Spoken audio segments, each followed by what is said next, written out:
Kejadian pasal 3 ayat 13. Kemudian berfirmanlah Tuhan Allah kepada perempuan itu, apakah yang telah kau perbuat ini?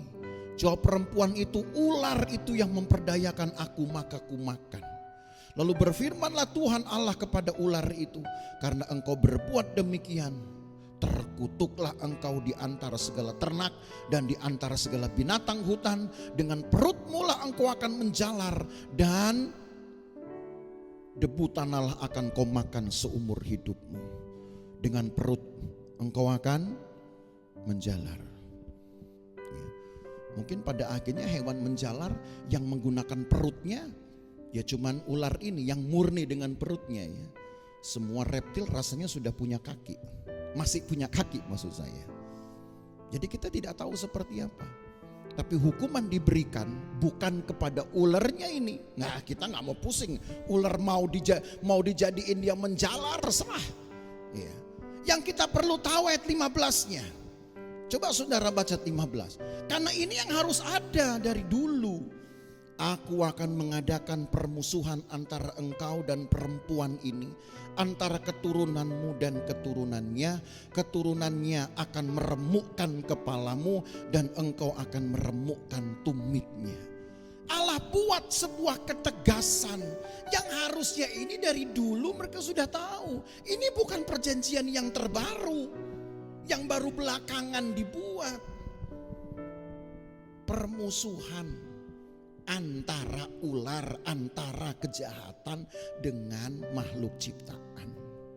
Permusuhan ini sebenarnya sudah menjadi sebuah ketentuan awal, walaupun mungkin datang kepada manusia itu tidak dalam bahasa konfrontasi seperti ini.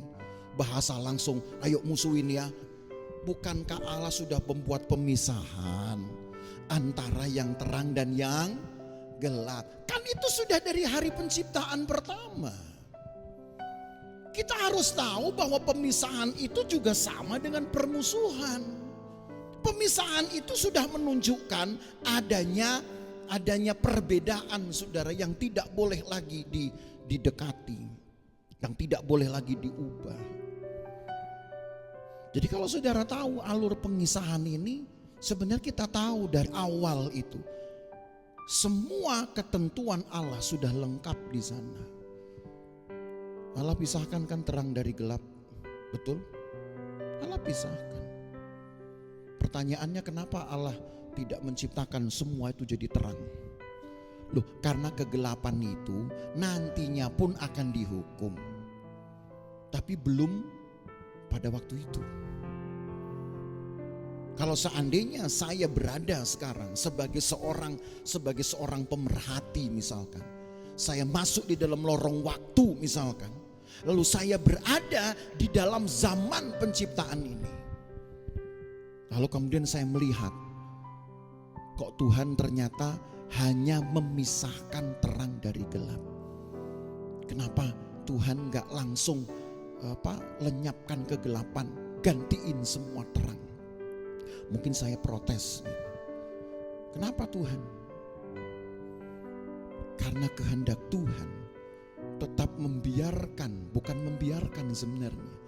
Mungkin lebih tepat saya katakan, karena kehendak Tuhan masih meluaskan kegelapan itu berada menjadi bagian di dalam kehidupan, tetapi tetap harus dipisahkan atau sama dengan dimusuhi.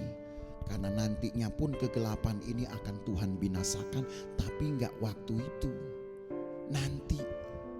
Nantinya pun kita nggak tahu, sekarang kegelapan masih ada. Jadi kalau saudara mau tahu, hidup manusia itu pada akhirnya sudah dikondisikan untuk selalu bermusuhan. Tapi saudara harus kenali dulu musuh yang betul di siapa. Bukan sesama kita yang dimusuhi. Yang dimusuhi itu adalah setan. Sekarang manusia sekarang sudah terbalik. Yang setan ditemenin, yang harusnya temen dimusuhin. Betul gak kira-kira ya? Betul ya? Yang setan ditemenin saudara, sampai dicari-cari pergi ke gunung-gunung. Kenapa? Mau cari rezeki, cari apa? Tapi kan tetap setan juga itu.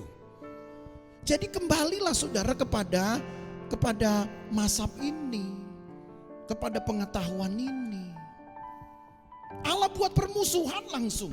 Mulai sekarang aku akan buat permusuhan antara engkau, antara ular ini, engkau dengan manusia ini, sampai keturunan-keturunan mereka. Kan begitu bunyi ayat ini. Saudara tahu ini perintah sampai ke kita loh sekarang.